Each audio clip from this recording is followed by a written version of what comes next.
Welcome to Cult Pop. Today we've got a really special episode. We're going to visit the 2007 Penguicon and have an interview with John Scalzi. John's one of our favorites here, and he's got a lot of fun things to say. Then we're going to go back in time to the fall of 2006 and revisit an interview we did with a friend of ours, Brad Meltzer. And Brad's talking about his novel, The Book of Fate, and we're going to re-show you that because it's coming out in a paperback edition that you'll want to pick up for those of you that didn't get the hardcover. So stay tuned.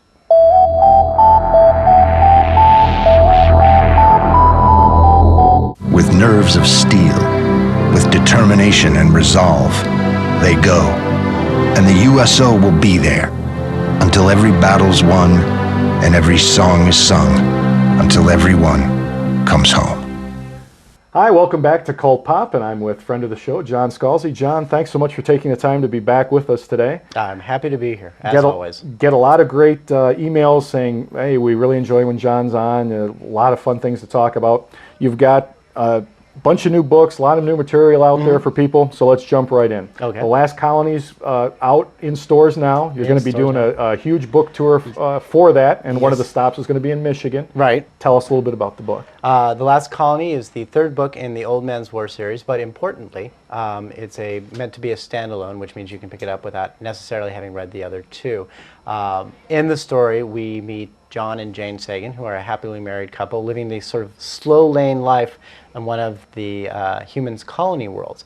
And they are recruited by the government because they have certain essential skills to lead a brand new colony. And so they go ahead and do that. But what they discover as they are colonizing is that their colony is not just about populating new worlds. It's also a matter of there's a political game that's going on between the humans' government and a big coalition of other alien intelligences.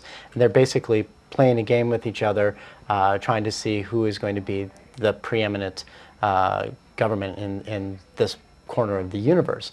And what John and Jane and the rest of the colonists have to do over the course of this book is find out what's really going on, what the real story is, and then also try to figure out how they can be in control of their own destiny, not just be someone else's pawn in someone else's game, but because it is their lives, and it's the lives of everybody who's in that colony, and how are they going to make it so that they come out alive at the end. And so that's sort of important to them.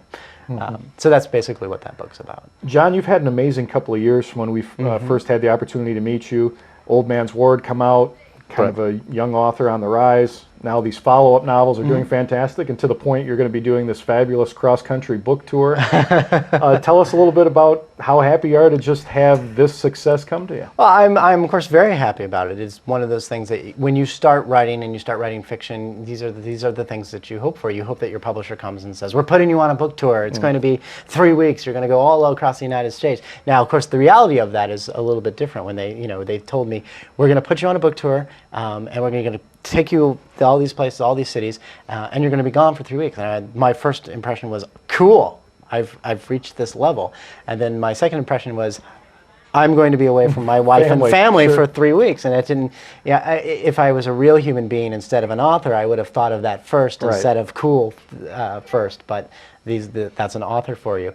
But it's great to be able to do these things and to have the books doing very well and to be able to go. We went to the Kroger supermarket, and in Greenville, which is the town next to ours, and they had 2 copies of Old Man's War in the supermarket racks. That's cool. And you just, it's one thing to say, oh, my book's in the bookstore. It's another thing to say, my book's in the supermarket racks. Pick it up with the bananas. Pick it up with the bananas. And so in one sort of sense, it's great. In another sort of sense, it's a little bit humbling because for as much as one likes to say, well, of course I deserve this because I'm so great, the fact of the matter is there are other authors who are writing books that are just as good as mine, who, for whatever reason, have not had the same level of success as I have. There are other people who are writing books who have had even more success than I have had. You have to keep it all in perspective that talent is some of it, luck has a lot to do with it as well, and that the best thing you can do is accept that what's happening now, just go with it. Whatever happens in the future, you'll deal with it later, but be happy for what you have going on. John, with this tour for The Last Colony, I've talked a lot about your website in Yeah. previous appearances on the show, and what a great website it is, and how you've got that great fan interaction. Yeah. Is that something you're looking forward to, being able to meet a lot of these people that you've cultivated a relationship with via the internet? Yeah, no, one of the great things is I put out the schedule of what cities I was going to be in. And two things happened. One, people started complaining, why aren't you coming to my town? And I'm like, please, I'm already going to be gone for 3 weeks. If I keep going on tour, I won't actually see my daughter until she's a teenager. But the other thing is that everywhere that I was going to go, I got email from folks saying, I don't know if you're going to have time, but I'd love to be able to, have dinner with you or drinks or something. And a lot of the places I'm just say it's one day and go fly somewhere else, another day fly somewhere else. That I'm so booked, but it's just great to know that people are actually wanting to come out and see me. Having the website and being able to have that communication there really does make a difference, because one of the terrors that authors have are you go out on a book tour and no one shows up. The crickets yeah, in the background. Yeah, the publisher has paid all this money for your airfare, for your hotel, for the person who picks you up from the hotel and takes you to the bookstore, and you get there and there may be one or two people or no people, and one of the nice things about the website is I'm not really fearing that nobody's going to show up. Large But presence. you never, but it is something. Even the most successful authors have that little neurotic voice in their head. No, it's going to show up. You're a loser, and you just don't want to. You don't want to actually have that happen. I'm telling you, it won't happen. I know it won't.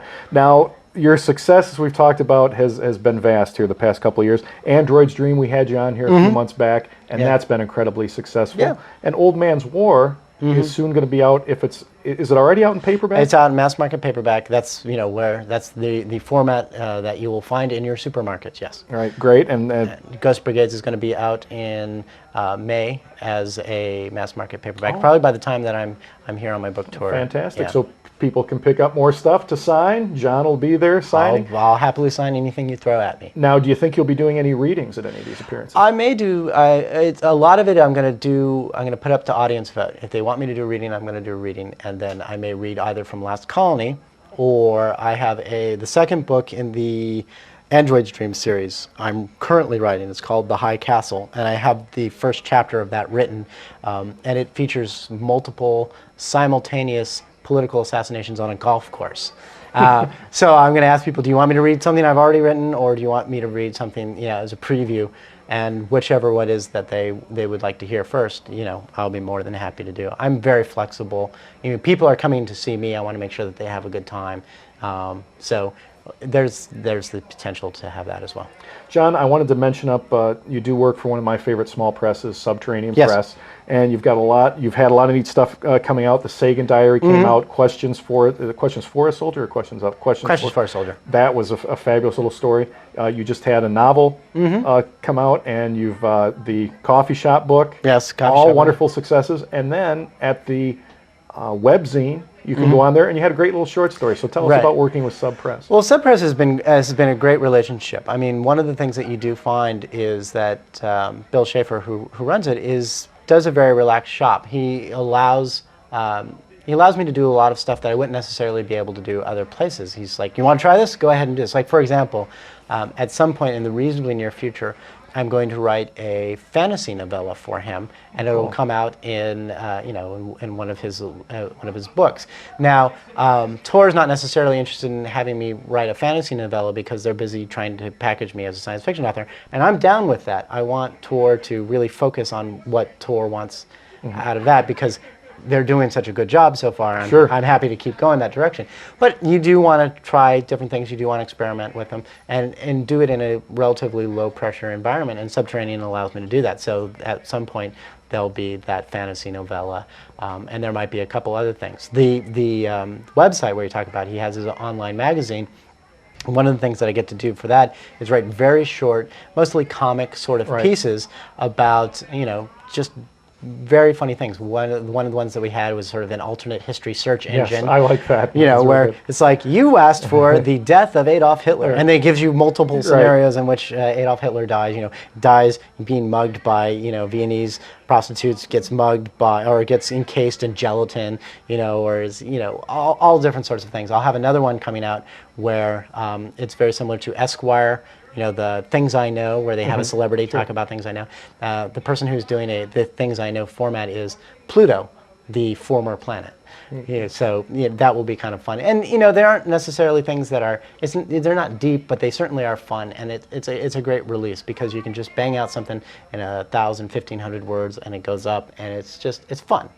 I really like Subterranean Press. I've loved the magazine Sure. from day one. I like this new webzine that they've created. Right. And just the folks there do a tremendous job of Sure. getting the authors I seem to love, getting their voice heard in little smaller, the Sagan Diary, little stories you may not get an opportunity to read otherwise. Well, and I think that this is a very important thing. I do think that a lot of writers, particularly younger writers, understand that the career is not only about the big publishers. It's about doing fun stuff with smaller presses, because that's where a lot of your core is going to be, and you want to be able to have that sort of freedom. The other thing is also that Subterranean Press is a remarkably well-run small press. And the reason that you are seeing so many good authors working with Subterranean Press is because they know that they're going to be respected, they know that they're going to be well compensated, which really counts in this particular genre, and they know that Subterranean Press is going to do the work to get the word out about their work. It's a publishing house where people are appreciated for what their talents are. He's got a hard head for business, Bill Schaefer, who is the publisher, but at the same time, within the parameters of what he's working for, it offers us all a lot of flexibility, and that's why so many of us are working with him. And he puts out a real high quality product. Oh yeah, it's great from the stuff. magazine. That's a great magazine. I'm sad that the print magazine is going to be finishing up here soon, but that was a wonderful magazine. The web magazine's fantastic, and the novels are second to none that come out. Beautiful art, the print's wonderful, and I will say this: in later on in the year, they're going to do limited editions of Old Man's War and the Ghost Brigades. I wanted to mention that. And I've seen the cover art for those, and they're just absolutely gorgeous. I'm taunting you now, Jim. Yes. I've seen the cover art. Okay, and not nice. You're going to love them, and I'm just. And something, as a person that I bought the Sagan Diary, I've read online that you can then get the same number. Right. Okay, you get the Sagan Diary, and then they're happy. For the collectors, right? Right, Exactly. Yeah, I think that's kind of so. neat. Yeah, and that's always a lot of fun. Now, John, one of my favorite new magazines is called Geek Magazine. Geek Monthly. And I'm thumbing through Geek Monthly, and As there you you do, are. and here I am on page, 26, going like snarling down at you. Let's do the count. You were in the New York Times. New York Times, Geek Magazine. Geek Monthly magazine. I've read little blurbs about you in Entertainment Weekly. Sure. Can Esquire, the cover of Esquire, be far behind? Oh yes, very far behind. But it has been very nice that there has been a lot of publicity. Now, one of the interesting things about the Geek Monthly magazine, to get back to the website, is the guy who's interviewing me who interviewed me is someone who visited my website fairly frequently. Right. And so again, we see the value of having the website out there, because it generates publicity, and then that generates even more publicity. You went from having just the website to folks going, well, I should interview you because you're a geek. It's Geek Monthly, and it was I a good love that combination. magazine. I tell all my friends about it. It's a fun new magazine, a lot of fun. It does take a confident man to actually say, yes, I subscribe to Geek Monthly. But I agree. I read it, and I was just like, there's lots of stuff in here I want. So. It's produced by the people that used to make Cinefantastique, right, which is a great film magazine. Sure. And it's all kinds of guys and women talking about fun stuff and technology, reading everything. It's everything I would want in a magazine. I love it. It's a good time to be a dork, frankly, is what it comes down to, because it's still not something. It doesn't have nearly the social stigma it used to be. I think you should ask for the cover though. Rainn Wilson was on one. Then the lady from 24, local girl, and but I'll tell you the honest truth, which is I'm happy that I'm getting as much notability as I have recently, but I'm even happier that it has that all the fame, if you want to call it that, accrues to the name and to the books as opposed to me. I have a number of friends who work in Hollywood. And they represent, very famous people. And so I have these sort of secondhand stories of their assistants and their agents about they can't go to the grocery store, they can't do anything. And I would much rather have people go, oh yeah, I've heard of John Scalzi, he's a good writer, and not actually know that I am he, than to actually be accosted while I'm having dinner with my family. So when I was younger, I wanted to be famous. Now I just want to be able to write the books I want to write. Well, and let me tell you, you're writing books that thousands and thousands of people absolutely love. I look forward to every book as soon as I hear that you're coming out with a book. All right, fantastic. John, I want to bring it back to the website as we're kind of wrapping up here. Folks can learn so much about you, about all your books, your tours, everything. Right. Tell us a little bit about the website, where they go, what they do. And you also have By the Way, which is your second website that I don't promote as much. But and I have a new third one as well, which I'll tell you about. Well, the first one is, of course, www.scalzi.com, which is my personal site, and that includes my blog, which is called Whatever, which, true to name, I write about whatever I feel like writing about, and I often write about writing. Sometimes I write about social and political issues. Sometimes I write about, my cats. with bacon. With bacon, not so much with the bacon anymore. I'll never live that down. I put bacon on my cat once, and people just, it follows you. For America Online, I write By the Way, which is a much more of a linky sort of blog where you just like, here's something cool, go see it. And then I have a third blog, which is for a news site called ficklets.com, which is run by America Online, where people write very short fiction. That's like 200, 300 words. And the idea is you write these short little pieces of fiction, and then people can write sequels. Right. Or go from it. That's right, a neat exactly. site, And it's yeah. and people are having tons of fun with it. And I write a blog that's associated with where we promote, some of the neat ficklets that people are writing.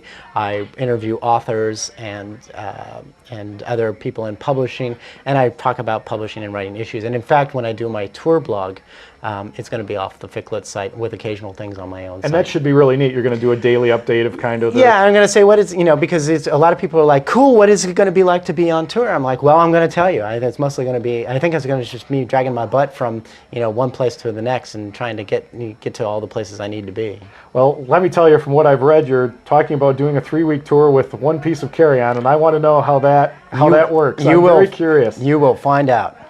Okay. Well, John, that just about wraps it up. I want to congratulate you on your success. You're a great guy. Thanks. Your reading, your novels are just fantastic. I look forward to every one. Great. The Last Colony was absolutely fabulous, although I was sad to, read it and then think, but it was a great novel, and it sounds like you might want to revisit that in years to come. I think you can look forward to another Old Man's War universe book at some point in the near future. I hope so. I know Android's Dream is doing real well sales-wise. People absolutely love that also. A little different. We talked about that in a previous episode of Cult Pop, how much we enjoyed that. You've got another installment of that one coming out soon. The High Castle, yes. We'll definitely look for that. So, folks, you absolutely know how much I love John Scalzi. I think his work is just fantastic. I recommend you go to his website and visit his blog daily. It's a lot of fun to see some of the ranting and ravings he has, some of his fans have. It's just a lot of fun. So that was it for John right now, but after this commercial break, we're going to revisit an interview I conducted with Brad Meltzer last fall, so stay tuned for more Cult Pop.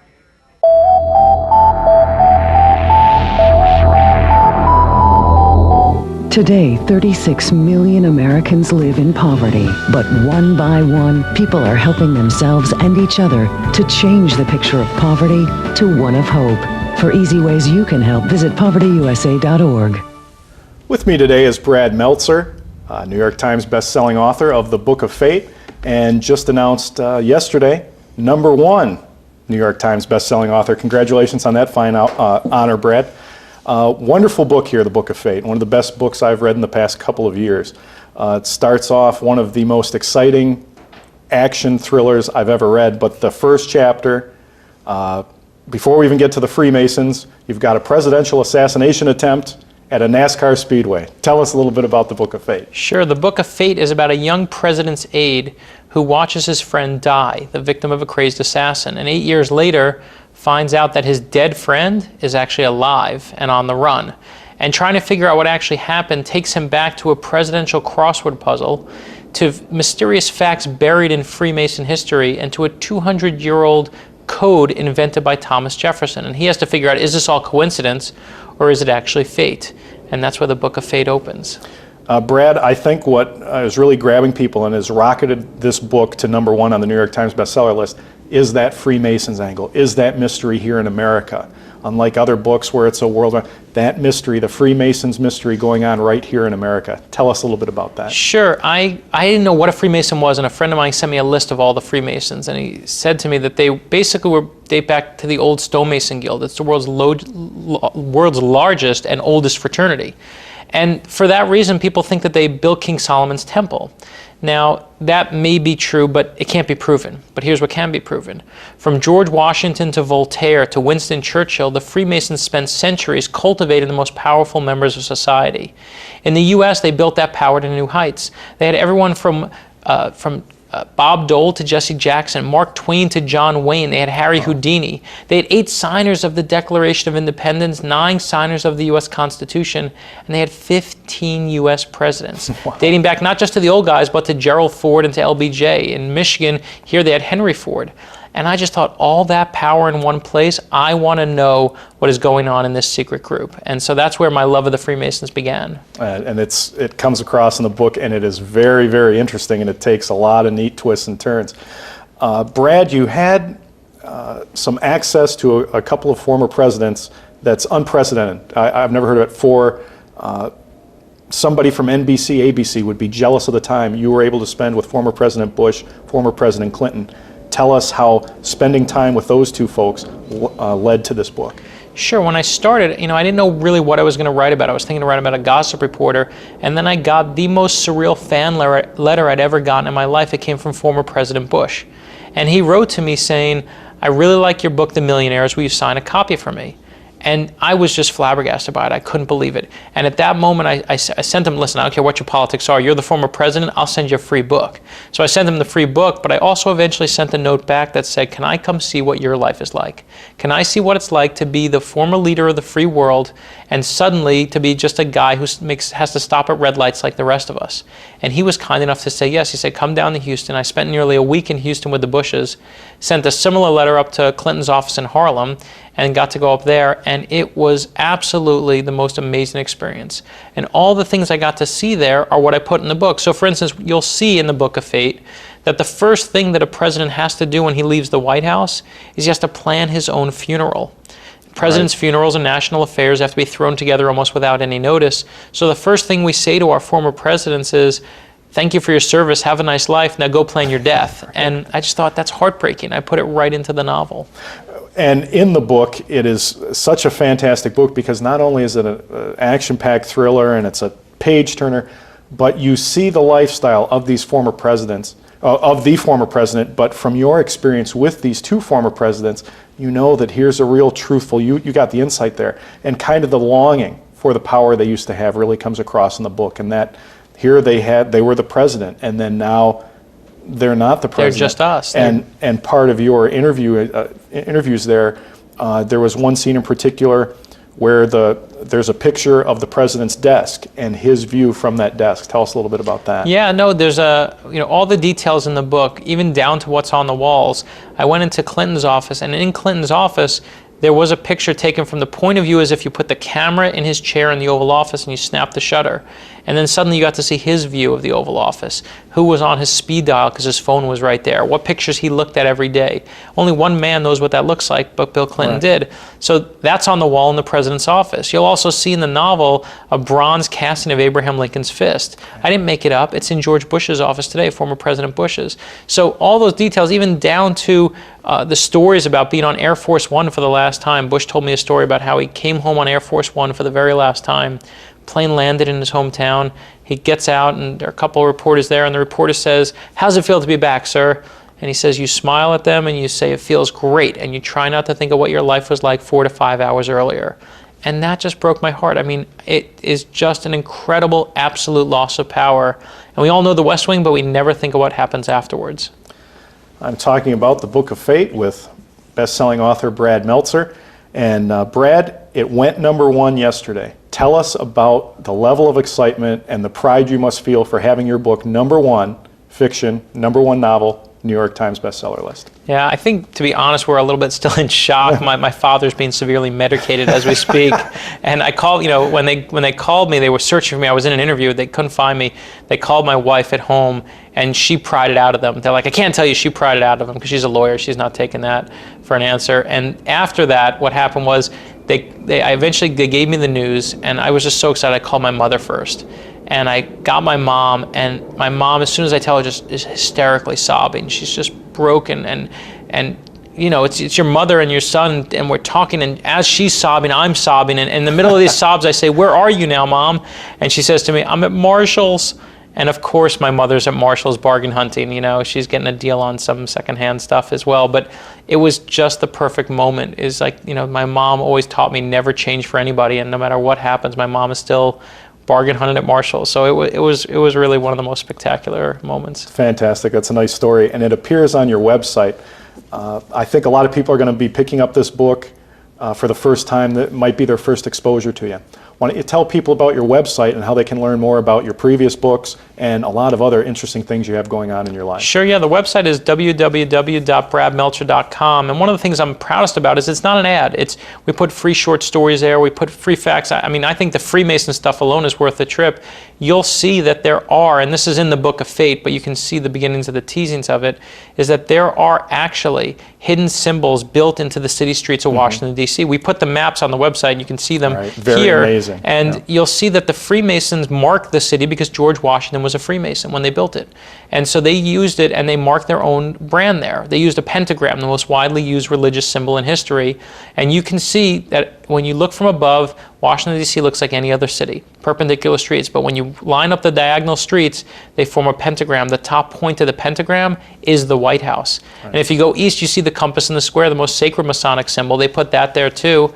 And that one is the United States Capitol at the top. So I love those details and trying to figure out why the Freemasons marked the city 200 years ago. Yeah, very, very interesting. My guest today has been Brad Meltzer. Wonderful book, The Book of Fate. I highly recommend it. This is one of the most enjoyable books I've read in the past couple of years. Absolutely enjoyed it. And I think after you read it, you're going to want to visit his website and learn more about this great guy and all the other 5 other novels and a bunch of other work he's got out there that you can track down. So look for The Book of Fate by Brad Meltzer, or check out his website, www.bradmeltzer.com, and you can learn more about his life and the 5 previous novels he's written and so much other work going on.